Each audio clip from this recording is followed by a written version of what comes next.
What's up, guys? Buckle up because you're about to enjoy an excellent Snaps game preview where we tell you everything you need to know about this weekend's game and probably some stuff that you didn't. Enjoy. Florida at Tennessee.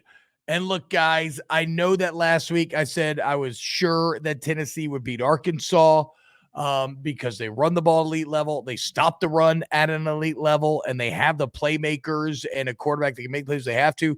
So what's weird is Tennessee did run the ball elite. They did stop the run at an elite level. It's just that the playmakers didn't show up. That last part, right? When you had to, like what Aaron said, when you have to have Nico make a play, is he still is he empowered to? Is he confident enough to? And Aaron, that's after listening to you talk about it the other day, like, because I think Tennessee wins this game. We can get into Florida. 100%. I think Florida's still deeply flawed. I absolutely think Tennessee wins. What matters more to me and what I'm watching more for is how does Tennessee look within this game? Can you start to unlock Nico once again? Give him some of that power to push the ball downfield, to throw into tight windows that he seemed to have early on that, like you talked about, he kind of looks like he's lost a little bit lately. Oh, he definitely has lost a little bit of that almost gunslinger mentality. Go out there knowing that I am this elite quarterback and I'm just going to go out there and play like it. Now it's kind of like, okay, I'm playing not to make a mistake because I know how good my team is and I don't want to be the one that costs them a victory. And you could play too conservative where then you are costing your team a victory because you're not letting it rip. So I want to see him go out there against a really bad Florida defense. I mean, this is a piss poor defense. I know, dude. Against the pass, against the run, you're at home. The only problem for Tennessee is how healthy are they at receiver. But they're deep. I mean, that's what Heupel said it all year long. We got 6 or 7 or 8 receivers that we feel good with. Well, okay, then like let's roll the ball out there and see how good your second team guys are at receiver and how much that chemistry works. Are they actually going to have to rely on those guys at all this game? Because I'm looking at a Florida team that allows 172 rush yards a game. Tennessee. But I'm just going back to what you said, though, of like building Nico's confidence back up. Like, I think this is still a good game to start to do that. Like, you don't want to, you need to stop. I hope so, because at some point you got to stop protecting him or you're going to lose another football game, if not 2, as TBob goes away. But if you're Heupel, you're not building this roster right now to just beat Florida. You're building this roster and you're building Nico up to beat Georgia, to beat Alabama. Like, you can't just say, hey, we're going to play conservative and protect Nico versus Florida, and then we're going to roll the ball next week versus Alabama, and he's just going to go off. Yeah.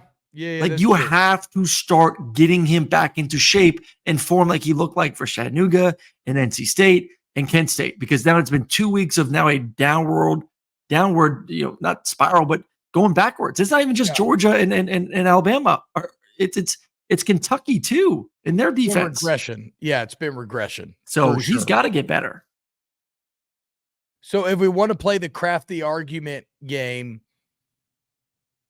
how would Florida win this game? Because Florida has stabilized all right.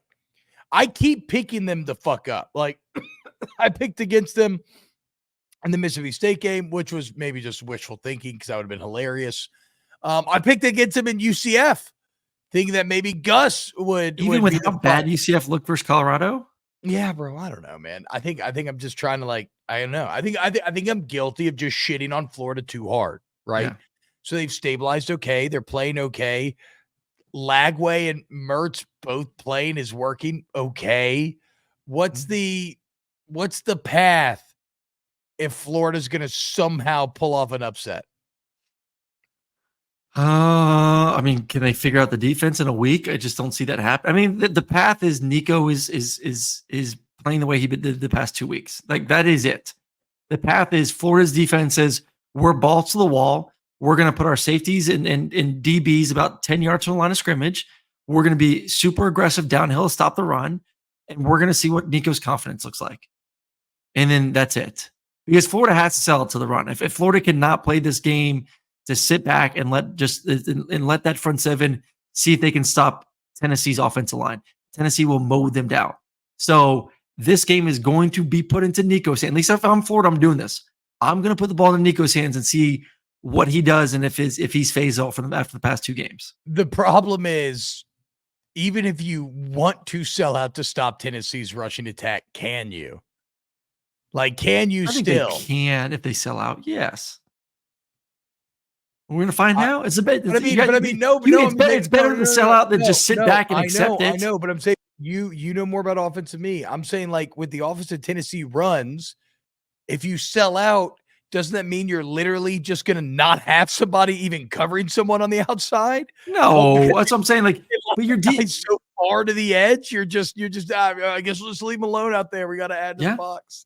Yeah. Look what Oklahoma did. Say it again. Oklahoma put their safeties at about 10 yards in depth. And they just said, we don't think your receivers are as good as everyone thinks they are. And we don't think Nico's as good as everyone thinks he is. Yeah. And obviously Oklahoma's a way better defense than Florida. But I'm just saying from a schematical game plan, like that was their game plan.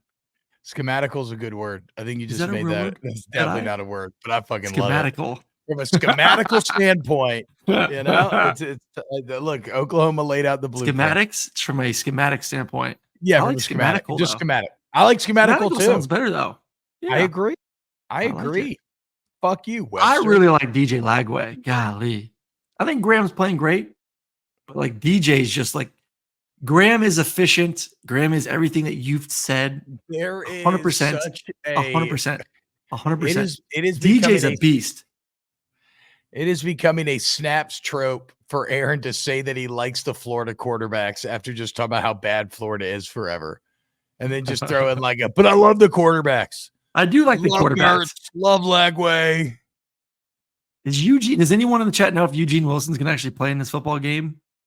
You know what? I'm going to say it doesn't matter. Yeah, probably not. There's no way Florida wins the game. And it's at Tennessee.